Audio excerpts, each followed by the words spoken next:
E eu quero meditar com você sobre a missão, orando pela missão.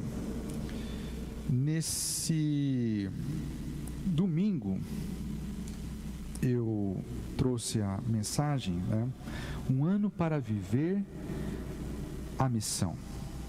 E meditando no que poderíamos trazer para os irmãos a respeito nesse culto de oração, eu encontrei esse texto de João 17, do versículo 20 a 26, e pensei, por que não trazer que nós, além de vivermos pela missão, nós também oremos pela missão.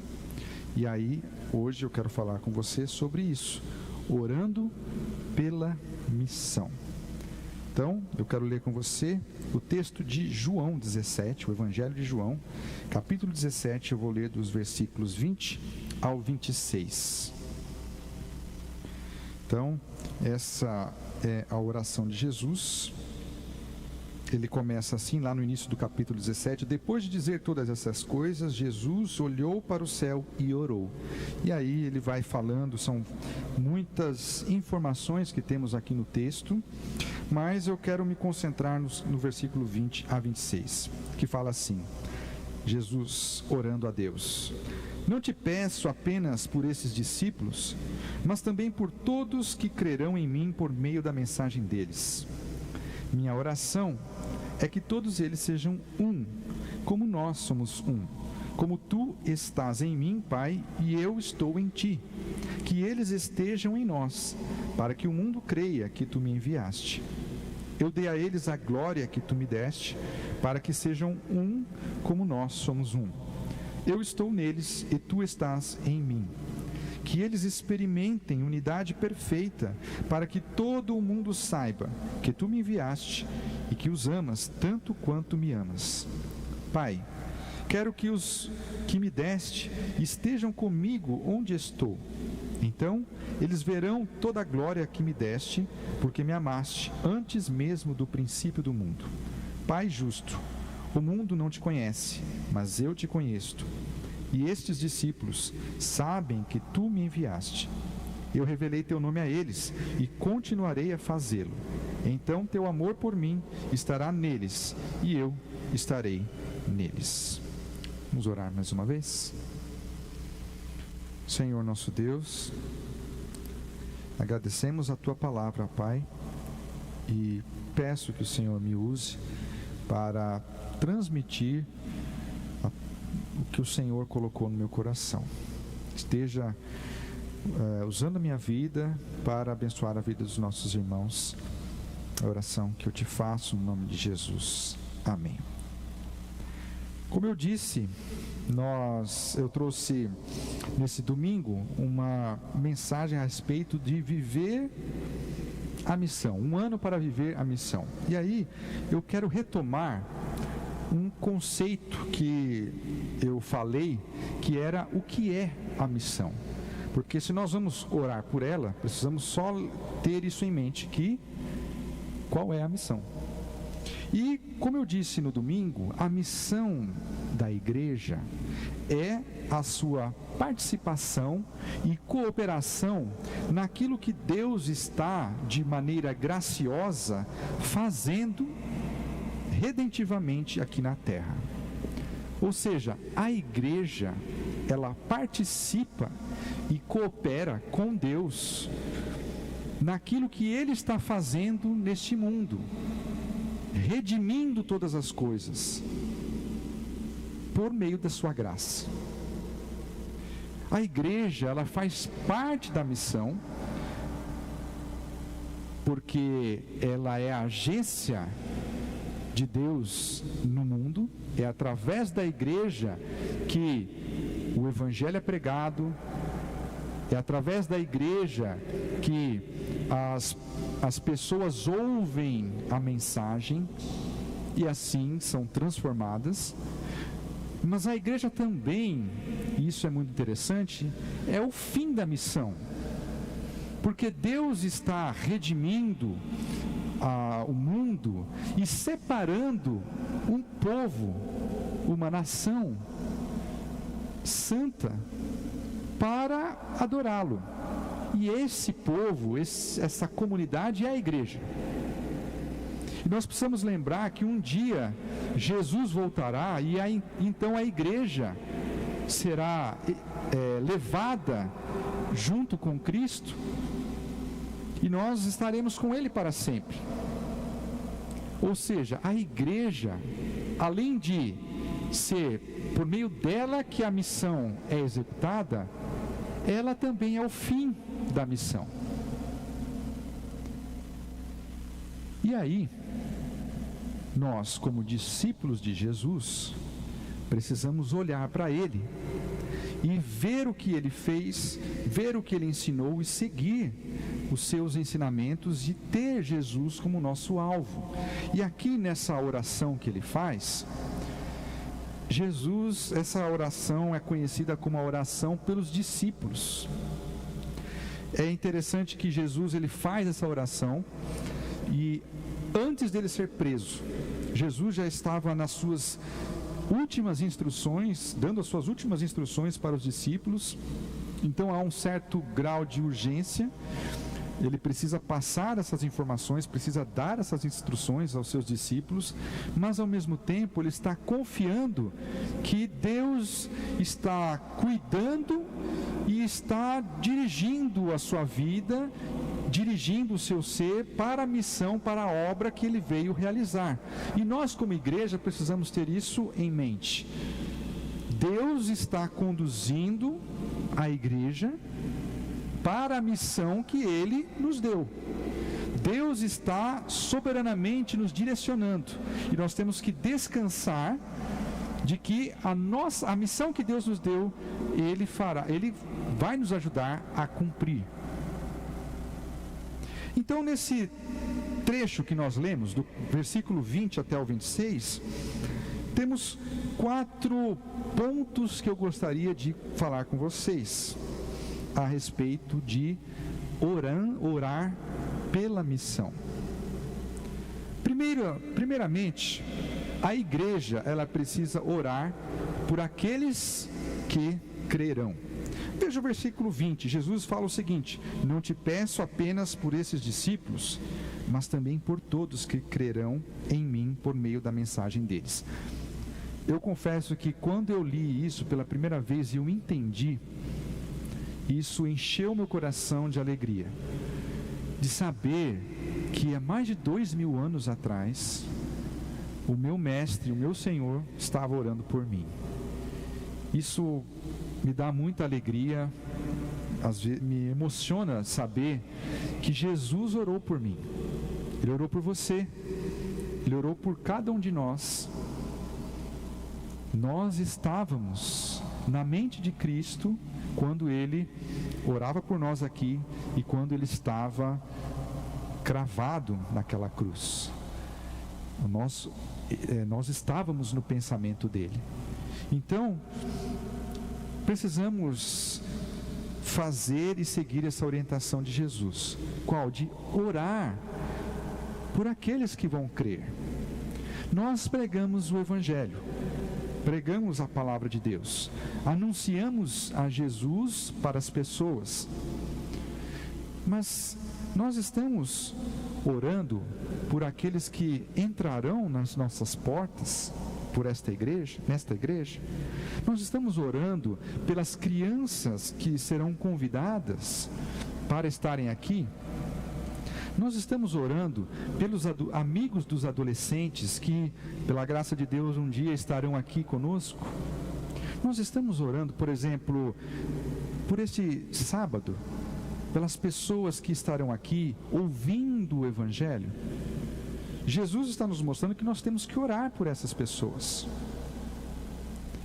Que tal se nós orássemos para que os impedimentos que existem nessas pessoas e as impedem de ouvirem a palavra e de se comprometerem com Cristo sejam derrubados, para que o Espírito Santo convença essas pessoas para o arrependimento.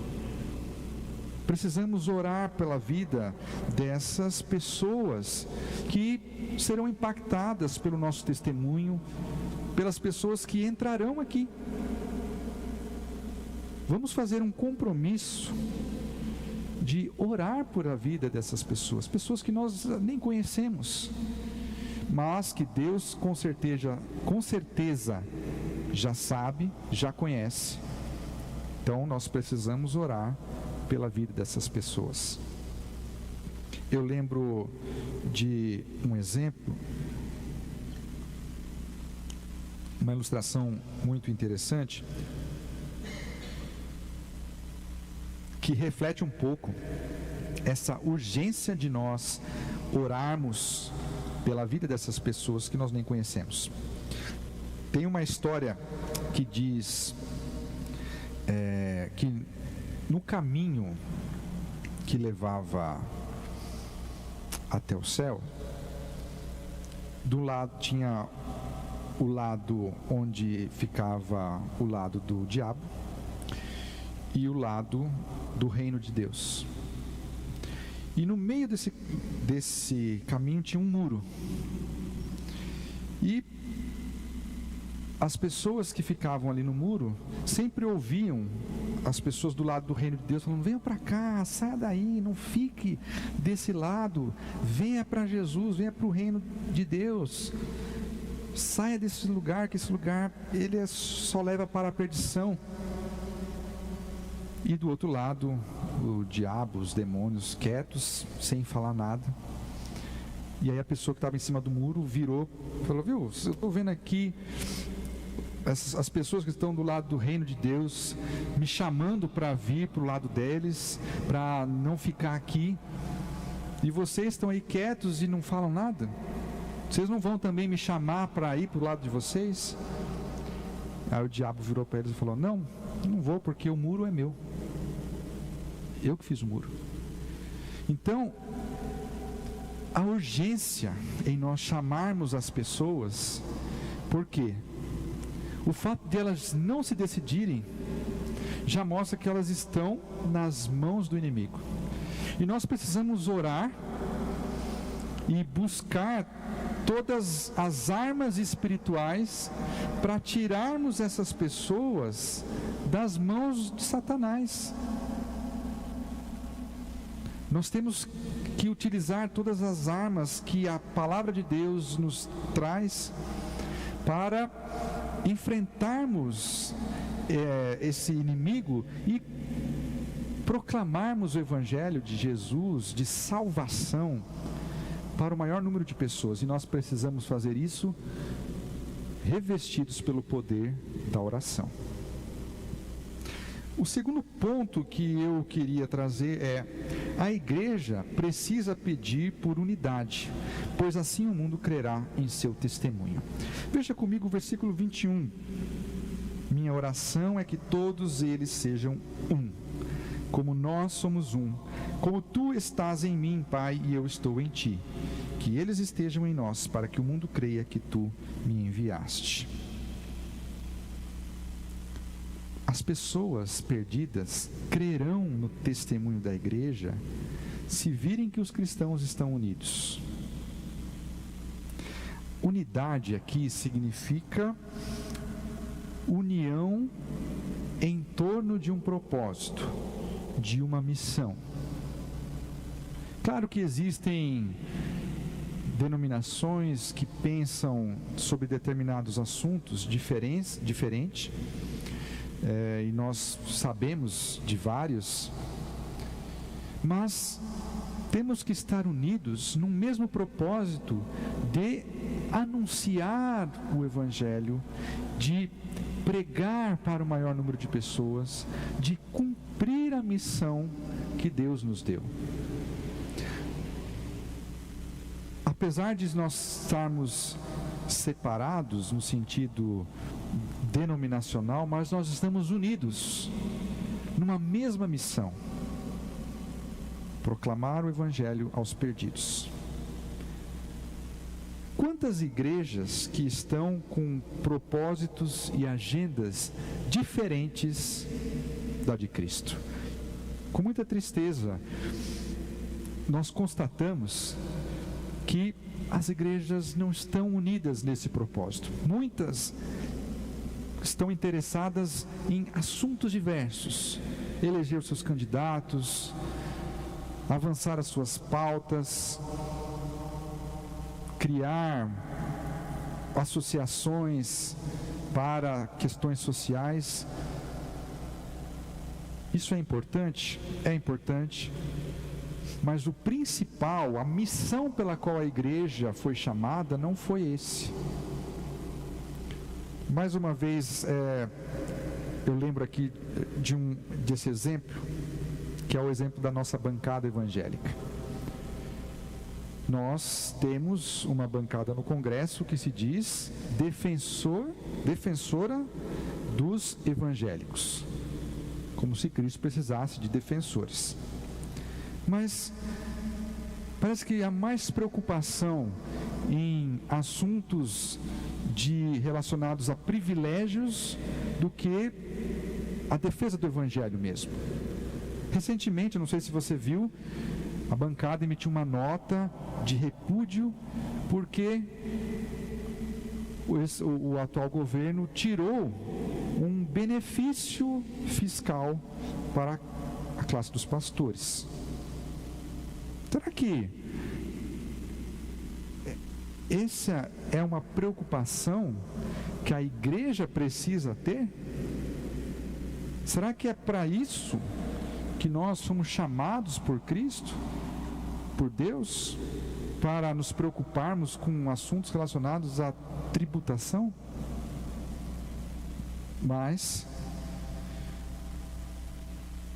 nós, como igreja, precisamos buscar a unidade em torno da missão. E como eu falei logo no início, a missão que Deus nos deu foi de participar e cooperar na obra redentiva que Ele está fazendo no mundo, por meio da sua graça.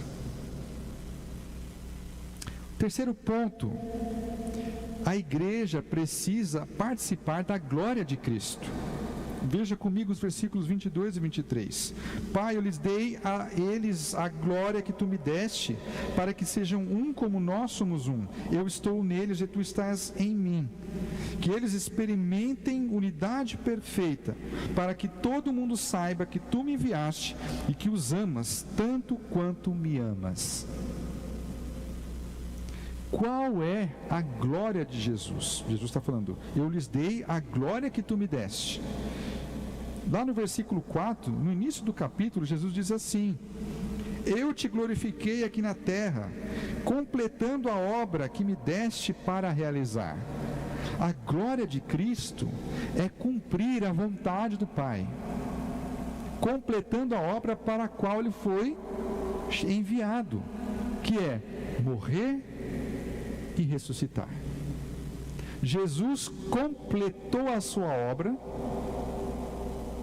e rendeu glórias ao Pai, a Deus. Então, o que nós temos que aprender é que nós, como igreja, precisamos pedir a Deus que Ele nos ajude a cumprir a sua vontade. Cumprindo a vontade de Deus, nós participamos da glória divina, porque nós rendemos glória e honra a quem é devido. Quem é devido? Ao Senhor. Somente a Ele. Somente a Ele a glória e honra. Quando nós cumprimos a vontade de Deus, nós atribuímos a glória e honra a Ele.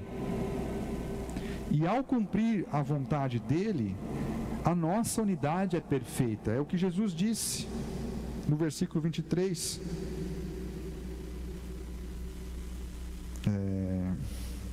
Que eles experimentem unidade perfeita.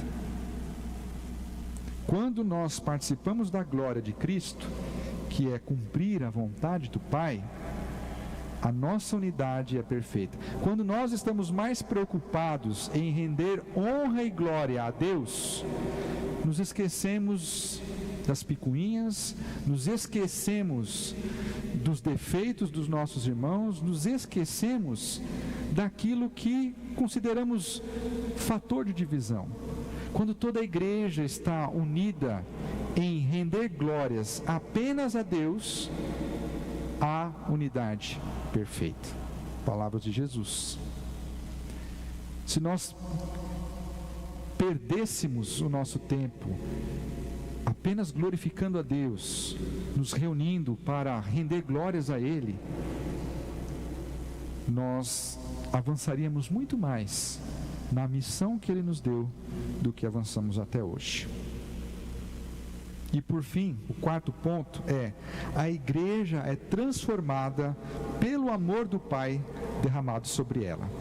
Veja os versículos 24 a 26. Nesses versículos, Jesus está falando o seguinte, que quando nós experimentamos a glória de Cristo, nós estamos juntos com Ele. E nós recebemos o mesmo amor que o Pai tem pelo Filho. Eu acho esse ponto, essa parte que Jesus fala maravilhosa. Pai, quero que os que me deste estejam comigo onde estou. Então eles verão toda a glória que me deste, porque me amaste antes mesmo do princípio do mundo. Pai justo, o mundo não te conhece, mas eu te conheço. E esses discípulos sabem que tu me enviaste. Eu revelei teu nome a eles e continuarei a fazê-lo. Então teu amor por mim estará neles e eu estarei neles. Ou seja, Jesus Cristo cumpriu perfeitamente a vontade de Deus e alegrou e agradou o Pai com a sua vida. Nós cumprimos a vontade de Deus por meio de Jesus e assim recebemos esse amor do Pai. O amor de Deus é derramado sobre nós de forma graciosa, porque nós não merecemos, mas por causa do sacrifício que Jesus fez, por causa da obra que Jesus fez. Esse amor de Deus é derramado sobre nós somente por causa de Jesus. E Deus olha para nós da mesma forma que Ele olha para o seu Filho, Jesus Cristo, e nos ama da mesma forma. Isso é maravilhoso, porque o amor de Deus é algo maravilhoso. O amor de Deus, Ele é completo. Ele nos completa. O amor de Deus, ele é transformador. Quando o amor de Deus invade, nada se mantém da mesma forma. E nós somos constrangidos por esse amor, pelo fato de Jesus ter morrido por nós. E aí, Jesus fala: eu revelei teu nome a eles e continuarei a fazê-lo. O Espírito Santo, que desce depois lá no livro de Atos, narrado no livro de Atos, ele hoje habita em nós e faz a obra dentro de nós. Então, nós fomos tocados pelo convencimento do Espírito Santo, nos entregamos a Ele, e agora o Espírito Santo habita dentro de nós, e o amor de Deus age em nós, para que nós sejamos transformados e continuemos a conhecer cada vez mais a Deus. Isso é maravilhoso. O amor de Deus, ele nos preenche e nos transforma completamente. E a igreja que se coloca de joelhos e ora a Deus pedindo para que ela seja usada na missão, é uma igreja que recebe esse amor, é uma igreja que transborda do amor de Deus na comunidade, no local onde ela está.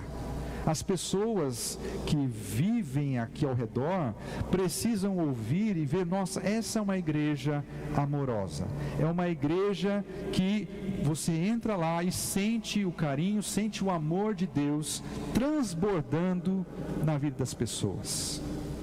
Assim nós completaremos a missão, faremos a missão. E a missão, como eu disse, ela envolve de nós cooperarmos e participarmos da obra que Deus está fazendo. Deus age por meio de nós, da igreja. E quando o seu amor é derramado sobre nós, não existem barreiras que nós não consigamos transpor para mostrar esse amor. Eu quero finalizar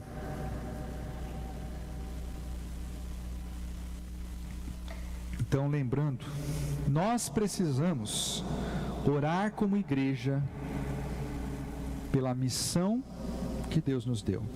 Eu já falei aqui várias vezes qual é a missão.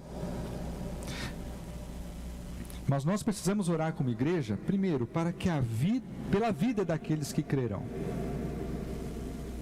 Vamos orar pela missão, mas pensando nas pessoas que Deus enviará para entrar aqui na nossa igreja, que serão impactadas pelo nosso testemunho, que serão impactadas pela pregação, pela evangelização. Vamos orar pelas crianças, vamos orar pelos adolescentes, pelas famílias que ainda não conhecem a Deus, que não conhecem a Jesus, mas que serão tocadas pelo convencimento do Espírito Santo. Vamos também orar a Deus pedindo unidade. Quando toda a igreja está unida, orando, testemunhando, falando de Jesus, Jesus já disse que as portas do Hades não prevalecerão contra ela, porque não é pela nossa força, é pelo agir de Deus, é pelo agir do poder de Deus. Quando nós estamos unidos, orando por um só propósito, não existem não existe nada que o inimigo possa levantar que impeça o avançar da igreja. Nós também precisamos orar pedindo para que nós participemos da glória de Cristo. Precisamos lembrar que participar da glória de Cristo é pedir para que a vontade de Deus seja feita e não a nossa. Quando nós cumprimos a vontade de Deus, estamos participando da glória de Jesus, e o mundo vê esse nosso testemunho e é convencido. Por fim, vamos pedir para que o amor de Deus seja derramado sobre nós. Quando nós tomamos consciência de que somos instrumentos na mão de Deus e pedindo para que Ele nos use, orando para que Ele realize a missão por meio de nós, o seu amor é derramado e as vidas são transformadas. Que Deus assim nos abençoe. Temos mais algum pedido? Não? Então, eu quero orar com você para encerrarmos este culto, e eu quero pedir que você ore comigo pela missão.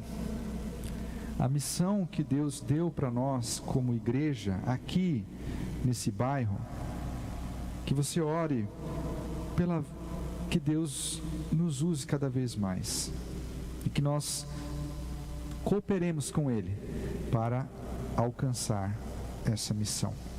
Vamos orar? Senhor Deus, amado Pai, nós te rendemos graças pela Tua palavra, pela oração que Jesus fez, de o que nós aprendemos com ela, de que nós precisamos orar pela vida das pessoas que vão entrar aqui, e nós pedimos que o Senhor trabalhe na vida dessas pessoas.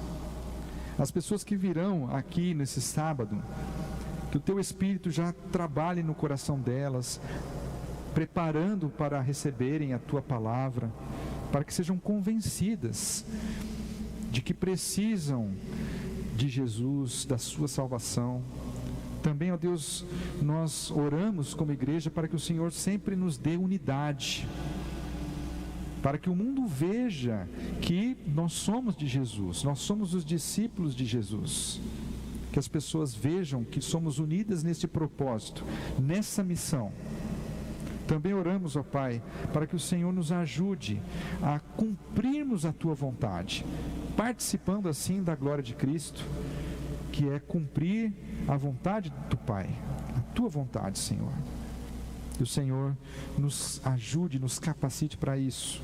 E por fim, nós oramos e rogamos que o Senhor derrame o teu amor sobre nós, esse amor que nos constrange, que nos transforma, esse amor completo.